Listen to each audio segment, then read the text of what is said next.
As the video begins, we are driving east across the Tappan Zee Bridge, which carries traffic nearly 3 miles over the Hudson River Gorge.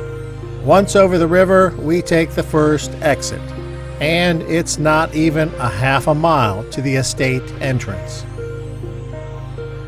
The Lyndhurst estate dates to 1838 and was built by New York City Mayor William Paulding Jr.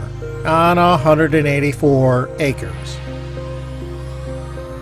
The building, which serves as the visitor center, is the former carriage house and stable, with many of the original fixtures still in place and being used for updated purposes.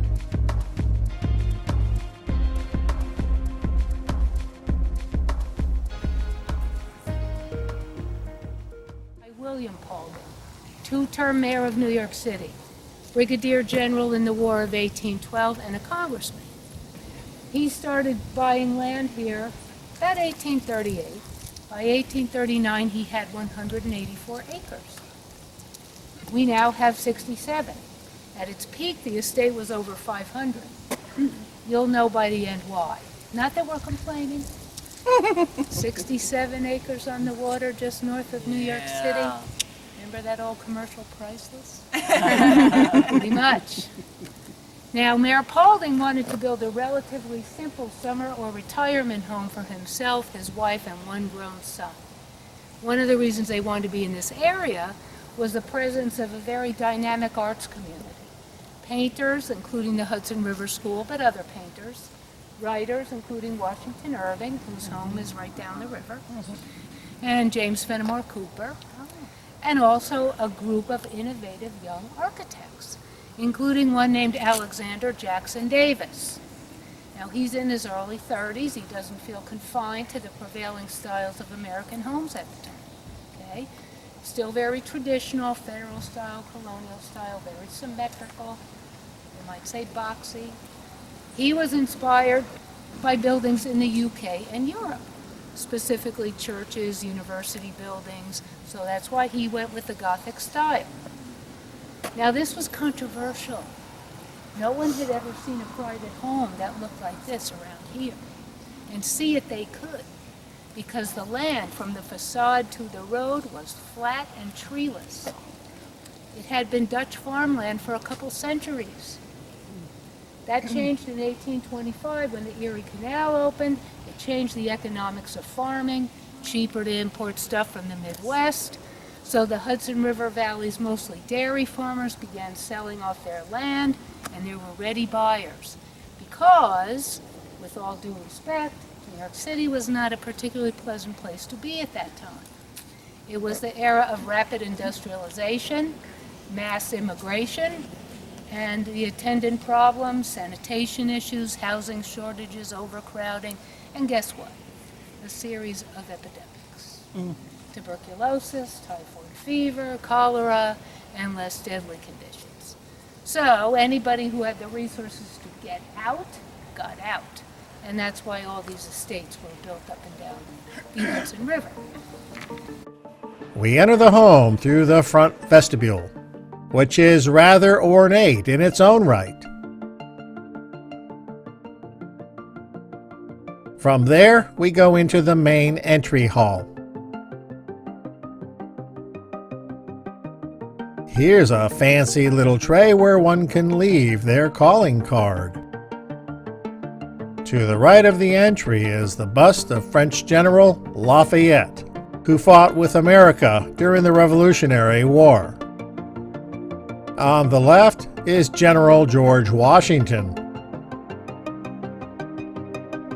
Straight ahead through the arch is the saloon, or reception area.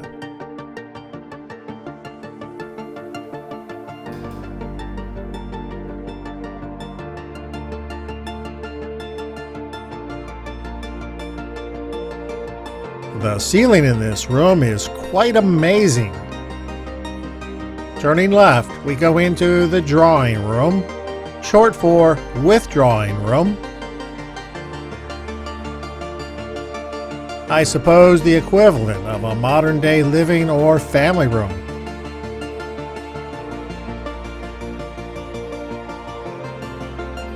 This area was originally a dining room, but was converted to a sort of library study area, which extends into the next room.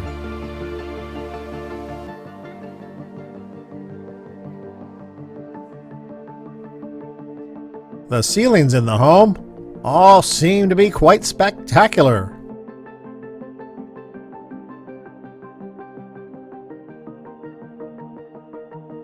This is where the library spills into the next room, which looks like a great place to sit, relax, and read. This is the family's formal dining area. Right now, it's fixed up and decorated for the Halloween season.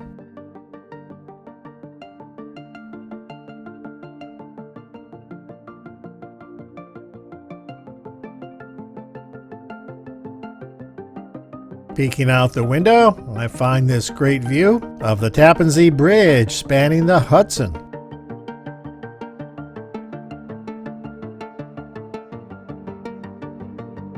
When you take a minute and really look around, there are plenty of fine details that are very easy to overlook.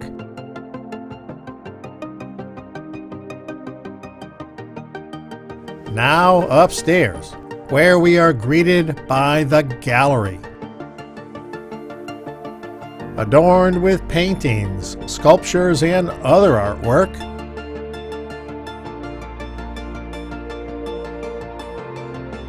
as well as finely crafted woodwork and beautiful windows and ceilings.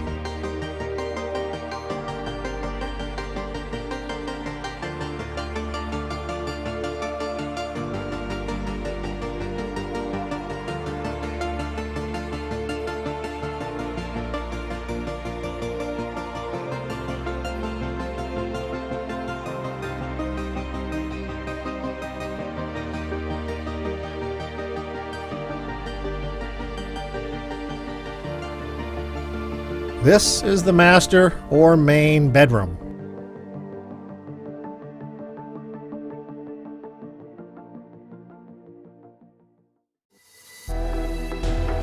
A smaller bedroom.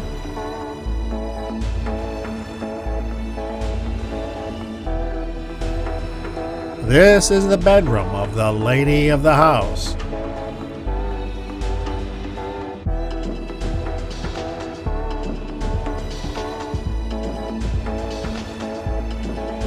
With a rather lavish connected bathroom.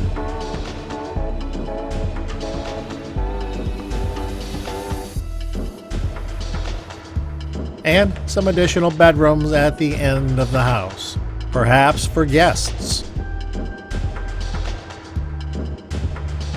Another very fancy ceiling.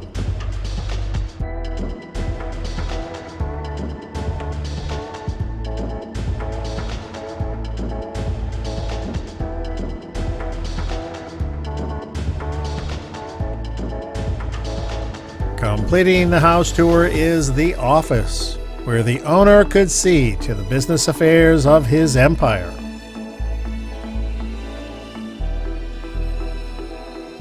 And with the tour completed, we're back outside the house, where we can begin to explore the grounds, which will be in the next video. Until then, remember, life is a journey. Enjoy the ride, and thanks for watching.